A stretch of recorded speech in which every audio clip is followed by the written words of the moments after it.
Årets tema at tage skridtet er jo, det er jo en flertydig overskrift, hvor en del af det, hoveddelen af det, er det der med at lære at tage initiativ. Og så måske, en ting er at se mulighederne, men en anden ting er også at blive bedre til rent faktisk at gøre noget ved det. Det er første gang i mit liv for eksempel, jeg har hængt en fotoudstilling op af nøgne mennesker. Okay. Det var en udfordring, det har jeg aldrig prøvet før. Det er også første gang, jeg har taget imod en sydkoreansk ambassadør. Det har jeg heller ikke prøvet før. Okay. Så der har været flere ting i løbet af den her uge, som har været nyt for mig. Altså, vi er jo spændt i år lige fra stand-up til sydkoreansk klassisk musik på sydkoreanske instrumenter, til foredrag, der ligger i den lidt tungere ende. Jonas' foredrag, det var med et tungt budskab. Udover noget sexlegetøj og så videre til en smagens aften og et ordentligt brag og en fest til sidst. Det er jo, paletten kan simpelthen ikke være bredere end den har været i år. Vi har været hele vejen rundt. Det er meget tydeligt i år, ikke, med et foredrag omkring at lære os muligheder at tage initiativ. Den ene type af at tage skridtet, og den anden type bliver at tage skridtet, når vi får en fræk fredag på fredag formiddag omkring sexlegetøj. Det er jo en anden måde at tage skridtet på, kan man sige, sådan rent bogstaveligt talt. Det med at udfordre sig selv, for mit vedkommende, har måske været sådan en todelt ting fra før og efter jeg fik børn. Okay. Før jeg fik børn, der var det meget sådan den personlige udfordring. Det var noget med at rejse og prøve grænser og komme ud over kanten og sådan nogle ting. Ja. Som var det, de personlige udfordringer. Efter man får børn, så fandt jeg ud af, at der var en anden del af mig, der blev udfordret. Der var noget omkring tolerance og søvnmangel og opdragelse og sådan noget, som krævede en anden del af ens som udfordrer en på en anden måde. Jeg har en lang liste med ting, jeg gerne vil prøve og gerne vil gøre og sådan noget i mit liv. Årsagen til, at jeg kommer igen år efter år på sommershow, det er ubetinget den kærlighed og den energi, der er her på stedet. Den er ubeskriveligt stor. Og synes du, missionen for dig i år har vel været at udfordre os kursister? Er det lykkes, synes du? Ja! Hvad synes du om 28? Jeg synes, det er sjovt. Yay! Sommershow! Super hyggeligt at være med år efter år. Hej, kom nu bare sammen. Sjov! Jeg kan ikke undvære ikke. Man lærer mange nye mennesker kende. God dag. Det er sjovt, det er. Det er bare så fedt. Simpelthen. Jeg kan slet ikke undvære det. Det er en god uge.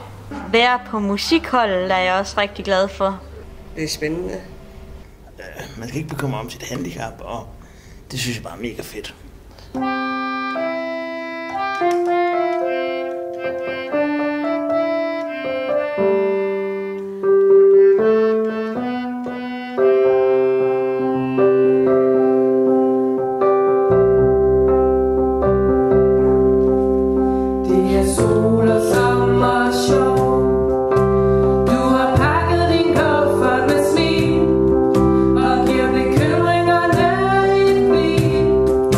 Sammen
yeah.